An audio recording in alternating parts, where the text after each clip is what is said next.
everyone. I want to talk to you today about our latest upgrade on the race car, and it is a fire suppression system. Now, there are basically two schools of thought when it comes to installing a suppression system. A lot of people are like, oh, point in the cabs, that way if I'm on fire, it puts me out.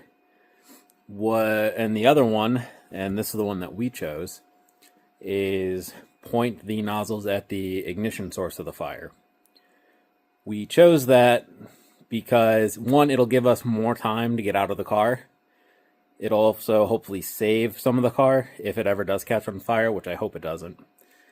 And I couldn't get it through my head, like, if you see something on fire, when you grab a fire extinguisher, you point it at the fire, you don't point it at yourself.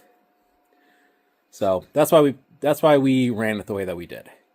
Now let's talk about the system. We have a lot of dead space in the car underneath the seats. So we have two 5-pound bottles.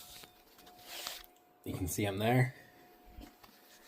They are feeding into an activation block that we have a pull cable in the dash. They come out of the activation block into a T there. That T goes down into the transmission tunnel. It is super dark down here, but here it is.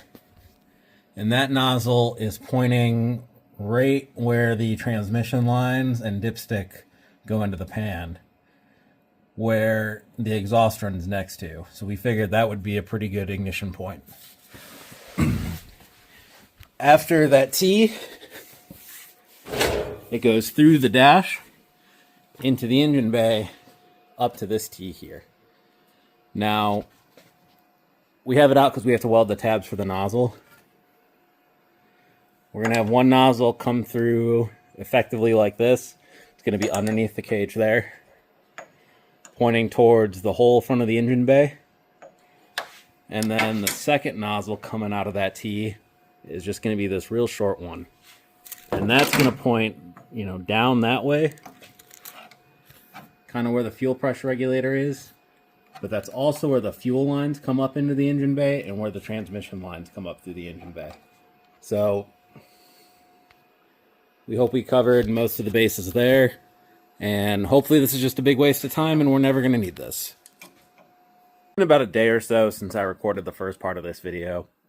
And in talking to a couple of our friends, decided that we should probably talk about why we picked those nozzle locations.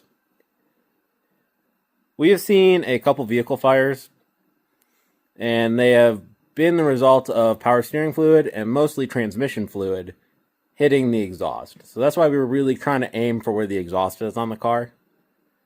But like I've said before, I hope we never have to use this thing, and that this is going to be money well wasted.